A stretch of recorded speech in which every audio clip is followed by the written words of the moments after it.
Radio sHAZZBOT, Issue 0301, September 2024, Disaster Man. Episode 3. The story till the end. Jelly Goose. Work. Friends of my life. Replay. Olympic bullying. A 5-scene improv comics radio script. J. Drewster Poindexter. Title Mashicus with Thanks to Millen Cullen. Life on a Plate. Epitaph Records, 1996. Scene 1. Open on Kirk Connolly and Zeke Ziegler after having morphed back from being the Disaster Man persona. They have just thwarted the attempted hijacking of a valuable space station part that was being delivered by a Trail Rail Express. Patrolman Bendis is at the scene of the cleanup of the derailed train caper. He is their nemesis, and he has just been demoted to the department's trainee patrol program. Panel 1. Officer Bendis. Fellas, what you see here is just the tip of the Stan Freebergs. You boys already know this isn't the kind of case I like to work during my happy hour, but I guess when my ship comes in it will probably be the Titanic, well that, or else I'll probably be at the airport. C.S. Levant. Whatever will be probably. Work it till you fake it. I always say, be Zen Boomer and act homicide detective. Because wisecracks are their own reward. As so few other things seem to be in this crime-ridden world that we seem to be living in can be said to be. Kirk Connolly. That's all well and good, Patrolman Bendis. But I still don't see how the criminal masterstroke known as the Invisible Curtain could have gotten away so easily. You did have him in police custody, after all. At least we did manage to prevent the guy from stealing that space station engine part from that out-of-control runaway express train though. So at least that's one for the spin column. Patrolman Bendis. Sometimes I miss the days when I was just a little kid, and you didn't need to know anything except what was in the refrigerator or in the freezer for Brexit. But I guess it's time you boys put this criminal mush-brained master cylinder-minded kook on ice, for keeps this time. Panel 2. Zeke Ziegler. Yeah, and I used to want a girlfriend who didn't know she was cute. But nowadays I just want an ex-wife who doesn't think that I'm rich. And people in hell want the ice-capades, Officer Bendis. And how is this little talk helping us two fourth-class citizens turn back into Disaster Man and to recapture that invisible curtain perpetrator once again? Patrolman Dividends. Yeah, hey, fellas. I just checked out his social media site, and the Invisible Curtain dude seems to be mocking you about his escape and his current whereabouts. And I quote, "Carp denim, seize the denim, you insouciant fools. I went to an all-arch criminal magnets middle school to mix it up with you amateurs. I could have just skipped out on those tuition payments instead. For this, I went to all those months of arch criminal weekend, Ovaltine encounter seminars. Take that, and this, and that. Thanks, I'll be here all week. Sarcasm is my life. I hate to be the bearer of bad ringtones, boys, but I guess that's all there is that's left to print. Citizens." Panel 3. Zeke Ziegler. Well, in our own defense, Patrolman Davids and Patrolman Bendis, you had this kook right there in front of you two the whole time too. You could have just scuffed him up and read him his Miranda rights at any time during the proceedings. Although I think personally that he's more of a Charlotte or a Samantha sometimes in the sitcom scheme of things.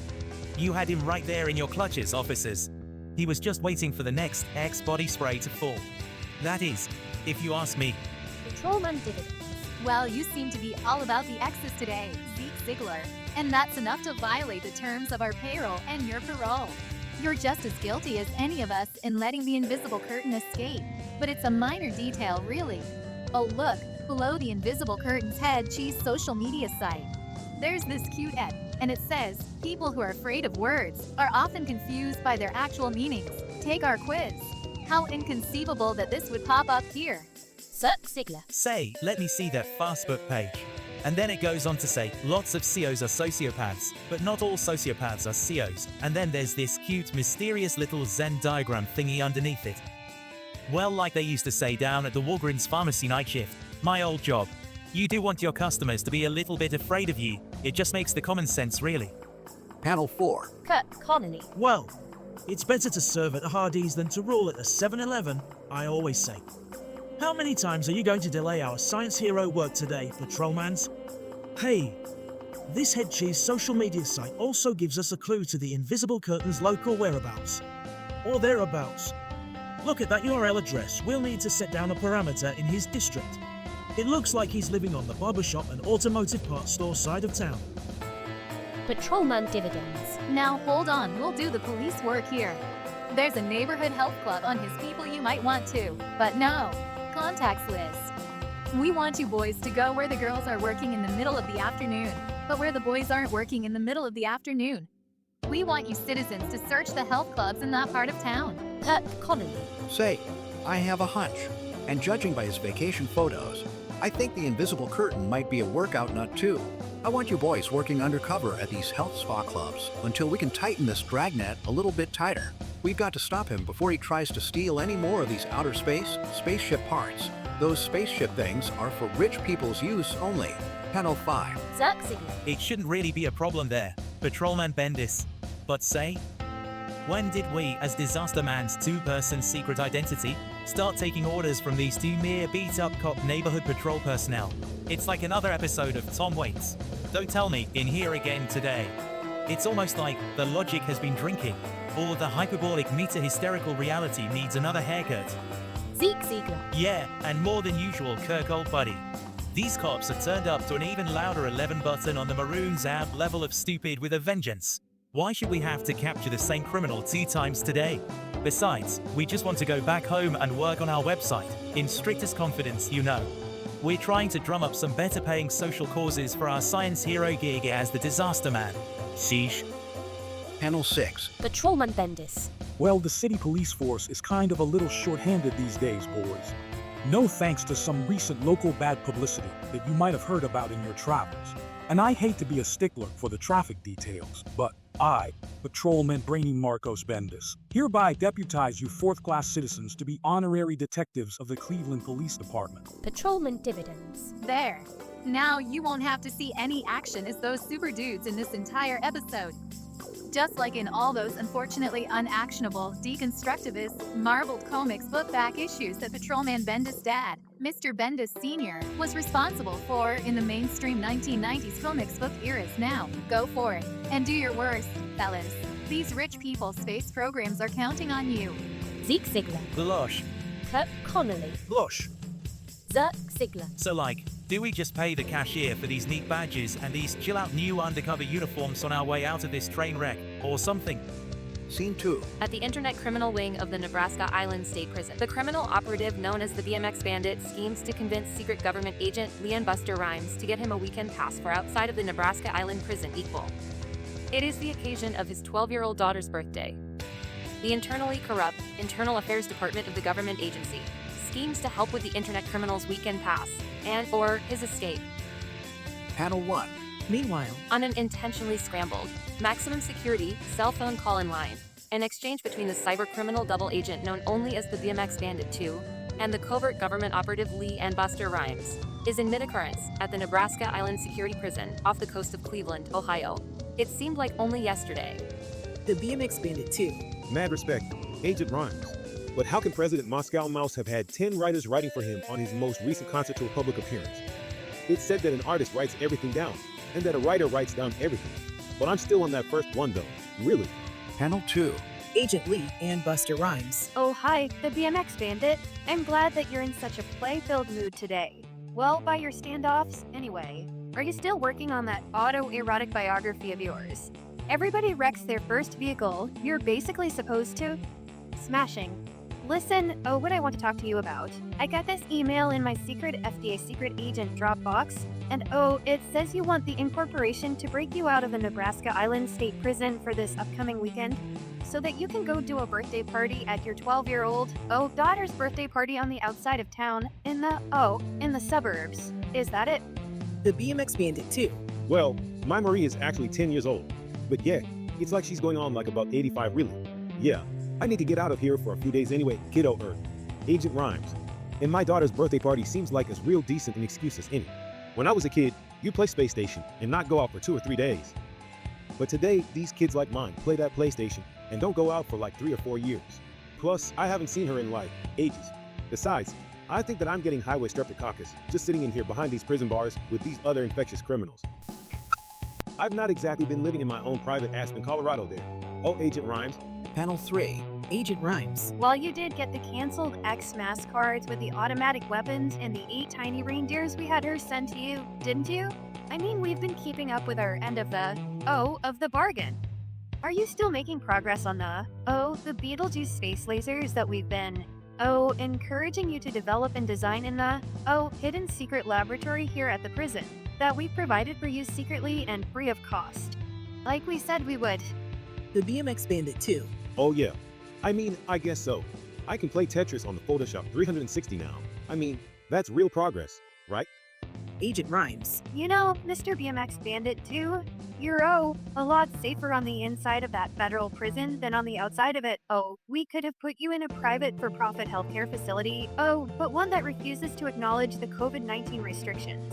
But then you would have had to do community service hours as an unlicensed empty for a while. And see then you driving an Uber ambulance instead. It's a whole different Jehovah's Relocated Witness package tour, really. Oh, you see, there's an equivalency adjustment chart that they make us fill out. We try to follow it like the younger agents say. It might even be federal pay. You wouldn't want to be an Uber ambulance driver on the weekends. Oh, would you underscore? Panel 4. The BMX Bandit 2. Yeah, anyway. While your COVID secret government operation is still on the outside of that big neglected electronic fence outside of my cell phone waiting area, can you just do me this one favor? Agent Rhymes. Yeah, what is it, Mr. BMX Bandit 2? You know, the agency doesn't do federal hostages that many flavors all that often. This is privileged information. We're not made out of flavors or something. The BMX Bandit 2. Well, hey, I dropped a few bills on the New England Mesomorphs game for next Sunday. They play the heavily flavored San Diego Ectomorphs at GE Science Fiction Stadium, too. I don't know what I was thinking, really. I don't care about the game itself. It's the Power Mad Fantasy Rotisserie League that I usually bet on. I guess I just clicked on the wrong menu bar on the Federal Prisoners Wagering app again, and I placed a wager on. Well, you know these local games? I bet that the announcer's mic would short out before the second inning, and that he's get medically electrocuted. If just for a minute, you know how these double standard, double jeopardy betting clauses work out. It's never happened before. But you know these local games. And before the game unfolds, I'd like to place the same amount I has bet on this other, different bet on the Power Mad Fantasy Rotisserie League Gambling Community Bulletin Board instead. Panel 5. Agent Rhymes. Heck, our secret covert government operation agency also bet on that game. The incorporation placed a bet that local game announcer Mike Endomorphs will confuse the play-by-play with the color commentary on the air. Again, you know how these local games are, you just bet on the players. And we bet that he'd have an on-the-air blow-up that would end up going viral and cost him his job and then get him cancelled with his angry on-the-air meltdown mob enthusiast listeners. The agency is way ahead of you, Mr. BMX Bandit 2. The entire department has bet on that mishap in the office pool. Ours isn't a double standard double jeopardy course, it's more of a 5-to-1, 1-in-5 shot that the local game announcer even gets out alive. But you know how these power-mad fantasy rotisserie league games are sometimes. The BMX Bandit 2. Fine. Thanks. Agent Lee and Buster Rhymes. You guys in the department are doing some amazing things with the Power Mad Fantasy Rotisserie League game betting. Look, can you maybe get me out of here to see my kid's 10th birthday party celebration too? It is kind of a special occlusion. And hey, I know it's not much of a subplot really, but maybe we could work in some kind of a Victriolas era or Elizabethan era plot twist, the unlikely mistaken identity of some unusual twin siblings, or something somewhere in there. Like on the Golden Geeks or Empty Best or something. Maybe in a couple of pages.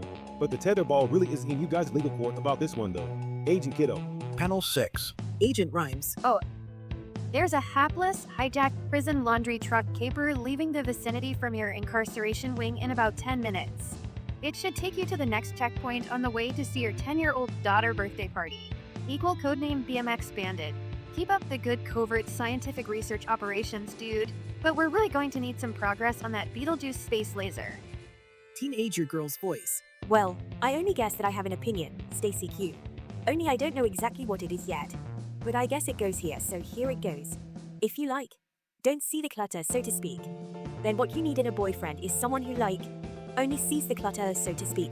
You know what I'm saying, Stacy Q? Agent Rhymes. Wait just a second there. I think someone's taped the lines in and has been listening to everything that we've been talking about. I think we might have an additional assignment for you here, Mr. BMX Bandit. Before we can greenlight the Stowaway laundry truck to the 10-year-old kid's birthday party scenario, Mr. BMX Bandit. Scene 3. The boys decide to join a team of superheroes and look online and on Cretan's list for one to join. But spam calls prevent them from using their cell phones to call the numbers. Panel 1. Sir Sigler. Why can't I be more into the wise old rabbit-faced women and less into the cute little penthouse bunny rabbits who have no intention of ever reproducing with me? But I guess if I could have the pick of the litter like you can, I might not have the same problems and the same fundamental conceits that you do, Kurt Connolly. Do you think that she's just going to wait around for you? I think maybe that Patrolman Dividends character really likes you, dude, and not just as a suspect. And I think maybe you'd like to be asking her the same kinds of questions that she asked you after the dance yesterday. Kirk Connolly. Why don't you put that fast book? People you might think you might like to. No, never mind. Photo search away, Zerg Ziegler, and do something to help me. Instead, while we're undercover here at the health club, we don't have to stay undercover too when we talk to each other about the case. That's the 5th Crazyfornia blend word salad that you've sputtered in the last 2 minutes. Why don't you straighten out and start acting official undercover police business instead? I think the straights are beginning to suspect that somebody isn't fish food. Panel 2. Kirk Connolly. Oh look, here comes another set of stand-up comedy customers for us to check in and to check out, too. Let's see if we can't grill one of these food eaters for some information about the Invisible Curtain's last known whereabouts. Zerg Ziegler. I feel kind of like we're in a forgotten 1890s buddy cop movie with all this undercover stuff. Kirk Connolly. I can't believe that we're getting away with all this so far. It's like we're Tango and Cash, or Stillers and Wilsons, or even Stanislavski and Hutchinson on a Brooklyn 99 Luft Balloon stakeout. I guess I won't believe it until we get to the big payday payout part, though, but I guess I'm a little unclear on the concept, really. Panel 3. Meanwhile, in the health club's locker room, present day. Trixie, the first fitness instructor. You know, Dixie, I don't like the look of those 2 new hirees. The ones that Scott Snot, the hiring manager, just gave a pair of front-end desk jobs to. And from riding from off the street like that, really, you know what, Dixie? I think they might even be undercover cops, and that they might even be hot dogs on the trail of your next-door neighbor's brother-in-law, the anti-science, anti-hero, mad scientist who calls himself the Invisible Curtain. Dixie, the second fitness instructor. Yeah. And how are we ever going to plot the hostile takeover of this chain of health spas with our garage band, illegal terrorist supermodel cabal if all of these cops are going to be sneaking around, asking questions and stirring up trouble? Trixie, the first fitness instructor. I guess I'll have to talk to Steve Snot, the hiring manager, about this suspicious situation first. Always use proper channels. Don't you know? But the blonde one is kind of cute. Panel 4. Later. Zerg Ziegler. You know, it's funny I should say that. I mean, this is by no means an endorsement of the Moscow Mouse Club or of those toxic go-on squads' neon-nasty propaganda tactics. But anyway, this Kabbalah Harris G book has really been changing my way of looking at things. I'm still with the resistance, and I'll always stand with the opposition, Kirk Connolly.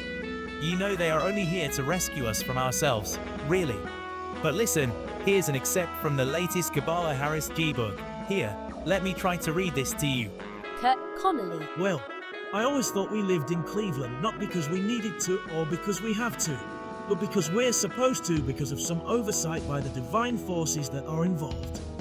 So sure, it couldn't get much weirder, dude, sure. Go ahead and enlighten me, my sweet brother. Panel 5. Zerg Ziegler. Okay, where's that part in her new G book? Right here. And she writes, if an argument lasts longer than 5 minutes, then both sides have won because the fact that it stopped being a disagreement of ideas and became its own little thing. A disagreement about a disagreement, that the argument is now about the argument, it has become the argument, and that in itself has now become its emergent truth. And then that same, in itself, is now the main takeaway from the experience. We had an argument, it doesn't even matter what the argument was about, is only the beginning of the discussion of processing this idea. Kirk Connolly. That reminds me of the waiter's dilemma in logic and game and restaurant theory. It's like the lunch rotation logic game that if both sets of 2 customers arrive at a restaurant at the same time, then the question becomes, which table should I wait on last? See, this is the deep do stuff here, kiddo. Panel 6. And suddenly, at that same health club front-end check-in desk, minutes later, Clue. and after a large and exciting paroxysm of plumage and smoke and flame and expensive sound effects has suddenly appeared and disappeared. The chaos subsided, and 2 lone objects have emerged from within its scintillating carnage. The Phantom Dentist. Hi, the shared alter egos of the Disaster Man persona, or we're the Phantom Dentist and Officer Brain, and we represent the Legion of Vigilante Champions LLC. We have seen your audition reel to join our heroic superhero team, and we accept your challenge. Officer Brain. Say, this isn't a bad time for this, is it? You know, because we can come back at a more convenient time for you guys. if you find that that's necessary. Zirk Ziegler. Well, I guess our cover has been blown on this undercover gym spa health club caper, Kurt Connolly. I guess we might as well kiss those comfortable weekly box store paycheck dividends goodbye at this point. Kirk Connolly. I hate to seem just as along for the ride as the expressions on the faces those ZZ Top musicians were wearing in the band's 3 or 5 videos for their hit and run hit album, Equivocator. From the bygone MTV days of ambiguity. No one remembers the classics anymore. But I guess you're right this time at least. Zeke Ziegler. Old buddy. Zirk Ziegler. Oh, hi girls. Maybe we should just conduct this little opening interview in the alley in the back of the Health Spa Fitness Center instead. The Legion of Unhinged Vigilante Science Heroes LLC, is it? Scene 4. Meanwhile, the invisible curtain schemes to steal another part of the experimental space station, and the boys are sent to a train yard again to stop him. Panel 1. Caption: And still later, in the back alley of the Health Spa Fitness Center. Kurt Connolly. Well, here we are in the back lot of the Health Spa Fitness Center. And just look at the devastation with all these turned over trash cans and scattered newspapers everywhere. Anyone who would make the back alley of a Health Spa Fitness Center look like this should be taken out and given their shots. Officer Brain. So anyway, you sent in your audition reel to join our heroic super team. And the people who make those kinds of decisions have passed the video clips unto us.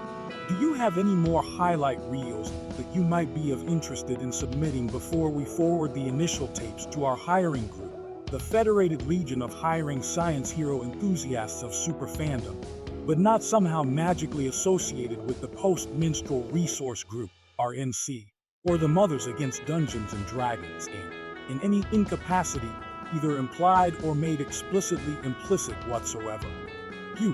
Well, do ya, punks? Panel 2. Kurt Connolly. This must have been done behind our backs and anonymously, and or without our knowledge. Officer Brain, sir. We have talked about sending something in, but of course we're slackers, sir. We never really got around to sending any audition reel, at least none that we're aware of, sir. Zirk Ziegler. Yeah. This is all just wishful thinking on your behalf, actually, sirs. We're currently helping some of the local police patrolmen work on a case. We've been especially deputized and everything. This is still just a little too soon, isn't it? I mean, we're the Disaster Man phenomena and everything, end quote. But we're indie rock to the bone. We don't even do the t-shirt cannons yet. Panel 3. Officer Brain. You love fame and fortune, boys. In New York, New York. You're never less than 60 feet away from a pizza rack. No wonder people flock there. I think what I'm trying to say is, what we're doing at the top of the food chain is anybody's guess, really. Madame Empath. But you know, gang, secretly, every star is a dead star on the inside. No, wait, I don't see how that could be right. The sun is a mass of incandescent gas, and it's a middle-aged and middle-sized star too, and it's still alive. Really, technologically speaking, dudes, wow. How much did I pay for that Mike deGrossi Tyson correspondence course on the heavenly bodies anyway? End quote. Well, only about $4,000 a semester, I guess. Sheesh. I want my dreams back too, please, Mr. Eternity itself. Officer Brain. Oh, that's Madame Empath. She's the acting secretary of the Legion of Vigilante Champions LLC. Some days we hardly know that she's there, and yet on other days she just appears, and it's like all this random shite she just churns out with. What the actual fact, Julian? Somebody get her an oxymbic or something. What's so funny, Haas? Panel 4. Madame Empath. Well, boys, an artist paints a picture of a tree, not always because he sees a picture of a tree necessarily, but because he sees a place that needs a picture of a tree, and maybe it is only later, when he has drawn more trees, that he begins to grow spiteful of another artist's picture of a tree. I just wish I hadn't done so much SP this morning, you guys. Officer Brain. Joseph, Mary, and Jeepers Creepers. She's like a 6-year-old pestering you with knock-knock jokes on a 9-hour commuter airline flight to downtown Dulles-Ville International Airport, just west of Crazy Town, New York.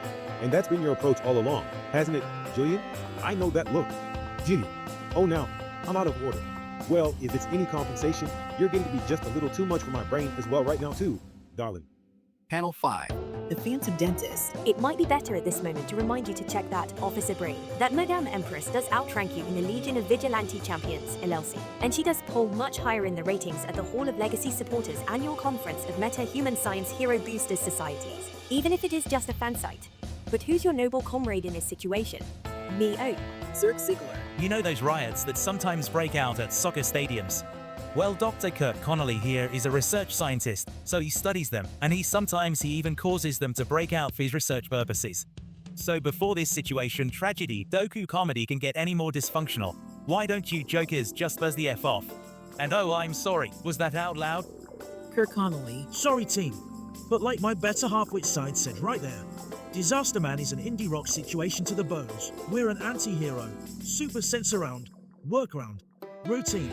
We just wouldn't be interested in joining your oi band, with or without the shiny new guitars.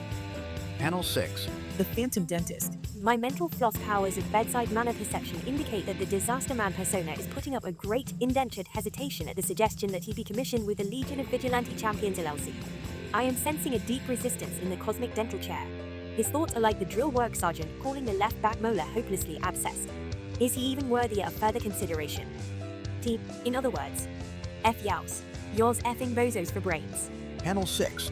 Madame Empath. Well, even the greatest of the high school popularity social media dance contest wars might not be right for every single dancer warrior at every single time. Mean comrade, the Phantom Dentist. It is perhaps for the best that Disaster Man be cursed with silence at the karaoke kamikaze night battles, rather than he should actually take the time to light the candle of self-reflection that would bring him into ordinary eternal daylight. Well, your move, your loss, cream puffs. Kirk Connolly. Hey, wait, stop. Okay, really, now. Don't disappear on us. Science fiction superheroes. We were just kidding. Plus, we really could use the jobs and the Underwater Diners Club vouchers that such an upgrade might give us. Well, for tonight, really. Personally, I got a hotline on a hot pair of fitness instructors. If they'd still have us on a thermonuclear thermometer raising date after this sudden midday job routine interruption. The shorties, right? Zerk Ziegler. Hey, Madame Empress. I googled androgynous Mozart one time and I found out that he was also a gifted stage mimic, too. The kind of guy who could do an impression of anybody else's tunes. But it was kind of like a hidden talent for the guy. See, not that any of Mozart's voice recordings ever got much play or national release of the fame and attention that this aspect of his talent might have actually deserved. Don't ya know? It was the 1780s after all. Ah, but doesn't that make you hot, Madame Empress? Well, individual results might vary, but Mozart did compose some pretty chill tunes during that time, too, despite all of that other stuff. Hey wait, stop! Where are you kids running off to now? This is my last-ditch effort here. Kirk Connolly. It's too late.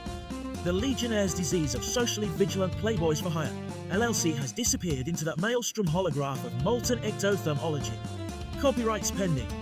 So I guess we blew it with them and we lost our big break in the science hero business.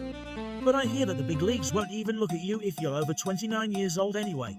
I guess the indies were all we ever had to begin with. Can I get an ahem? Zerk Ziegler. Well, let's just get back to our undercover cops' employment inside the building at the Health Spa Fitness Center, as best we can. Maybe we still have part-time jobs on the inside of this ill-fated flight fandango. And anyway, that blonde fitness instructor was kind of cute.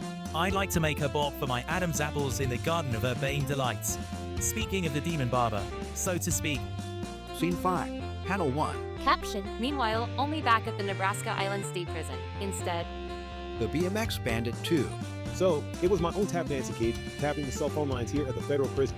There's your guilty third-part caller right there, Agent Rhymes. See, those cell phone tap dancing lessons must have been right on point after all. She maybe just forgot that when she tapped the lines, that she must have accidentally rewired the entire federal prison phone Intel communication systems by mistake. Never press those random buttons, kid. But I told you that she was like 10 years old, going on like 85 years young, didn't I? So is that laundry truck escape route still available so that I can get to the kid's 10th birthday anniversary celebration? Or what? Agent Lee and Buster Rhymes. Well, if your own daughter is that much of a savant with the cell phone lines, then maybe she should be incarcerated in this federal prison with you, so that she can maybe accelerate your research and development of the Beetlejuice space laser. At least, I'm just spitballing some ideas here, really. I'm just thinking out loud. But how is your kid at her elementary school behavioral transactions? Does she even jaywalk? Well, maybe the feds can bring her in for that. But maybe I should take a walk down to the writer's room and ask them what they meant by that last one, I dunno. But it didn't quite fit in with the other continuity. Panel 2. The BMX Bandit 2. Well, I'll see what the kid says about going to federal prison with her dear old dad. I know. I'll ask her about it at her 10th birthday anniversary party celebration. I think she might go for it, really. She'd be getting much better. iPad reception on the inside. And the video games are a lot more realistic, too. Agent Rhymes. See, some of these newer writers have like this free Nelson Mendoza complex. Or even this free half Nelson Mendoza complex. If they're not fully committed all the way like that. But the last time I went down to the writer's room to check on the meaning of a joke, they had the room all done up like a first century mosque. And they were chanting, "It's all good, it's all good." See, these younger writers just get deeper and deeper every year. And there's some truths that you can love your readers too much. Panel 3. Caption. And soon, back inside the Health Spa Fitness Center. Zirk Ziegler. Come on, my pretty. Let's go get a beer and talk about craft work. Incidentally, who are technologically the most influential office workers band of all time. At least in my break of the woods. But then, I'm considered a genius in this part of the state, which is kind of like being considered slightly withdrawn in a middle school math class. It just depends on your relationship with the subject, really. But I bet you have great cankles. Dixie, the second fitness instructor. I have no idea of what you're talking about, the office space cadet, but I sure like the way that you're talking about it. I get off at 7, and then again at 10, and then again in front of that Uber driver guy the next morning at 8:50 am. But approximately how many stuffed teddy bears are we talking about here first, cutie? I can tell by your approach that you have some real-world insecurity issues that you work out for yourself first. Page 4. Zirk Ziegler. See, I just found an old fountain of youth, toothpaste tube. Commercial video for a 1994 MTV Lost Wallet Communist Bloke Party weekend with the Inhalants. And it was recorded for the next month's SHAZZBOT festival. You've really got to see it in order to be able to forget it. It's just a part of the purge process, really. Well, I'll keep checking back anyway, the second fitness instructor. It's just that I can remember before everything seemed so hopeless. Back when everything was just a little more in focus. Dixie, the second fitness instructor. I'll pick you up in my Rollo at $7.10. I feel so safe around you. I don't see how you could possibly even be an undercover cop, and you're not a half bad actor at all. Either not like in that awful Stanislavski and Hutchinson movie that gave me such terrible nightmares. I might even introduce you to my ex-neighbor-in-law, the mad scientist criminal mastermind who's known only as the Invisible Curtain. Wait, what is happening to me? I'm changing. And my clothes are changing too. Panel 5. Caption. And soon. Patrolman Bendis. Great work, boys. Who knew that the invisible curtain would turn out to be the shared secret identity of fitness instructor number 1 and fitness instructor number 2?